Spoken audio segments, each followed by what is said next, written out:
पिताजी के जाने के बाद लिखते हैं बच्चे, हमारे पिताजी स्वर्गवासी हो गए।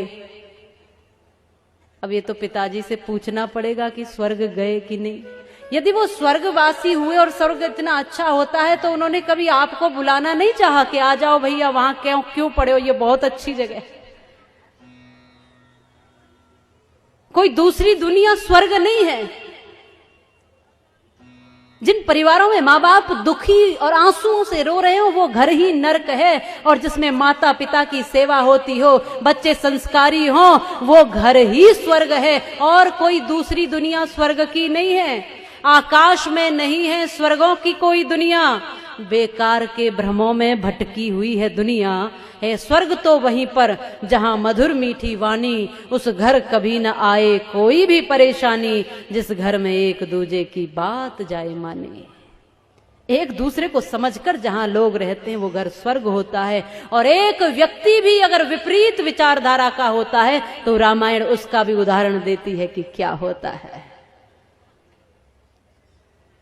प्रत्येक व्यक्ति की, छोटे या बड़े, प्रत्येक व्यक्ति की उतनी ही जिम्मेदारी और उतना ही कर्तव्य है।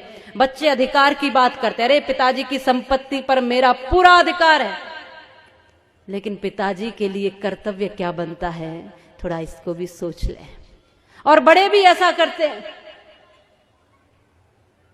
अरे भाई पैदा किए हैं तो कौन सी बड़ी बात है, उनका भी एक जीवन है, वो भी एक स्वतंत्र सत्ता है ईश्वर की, वो भी एक वही तत्व है जो तुम है।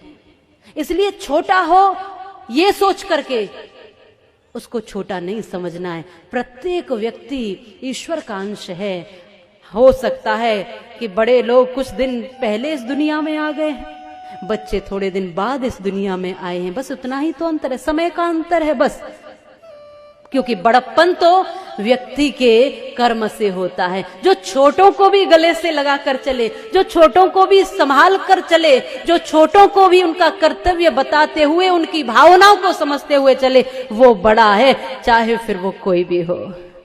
इसलिए हम सबको एक दूसरे की भावना से जुड़ करके अपना घर मंदिर बनाना है, अपना घर स्वर्ग बनाना है। वो एक गीत गाती थी पहले, घर में महिलाएं माताएं गाती थी कि घर को ही मंदिर बनाऊंगी, कहीं बाहर न जाऊंगी। शायद आप भी गाते हो, पहले हमने सुना था कि सास अपनी को कौशल्या बनाऊंगी, ससुर जी को दशरथ बनाऊंगी, पति को मैं राम बनाऊंगी, कहीं बाहर न जाऊंगी। मैंने ऐसे कुछ शब्द गाती थी कि मैं घर को ही मंदिर बनाऊंगी, घर ही तीर्थ बन जाएगा। जब मैं देखूंगी तो दशरथ और कौशल्या के रूप में देखूंगी सास ससुर को, पति को देखूंगी तो राम के रूप में देखूंगी, और यदि मैं खुद पार्वती बनी तो भोलेनाथ के रूप में देखूंगी, और मेरा तीर्थ, मेरा मंदिर, मेरा घर ही हो जाएगा।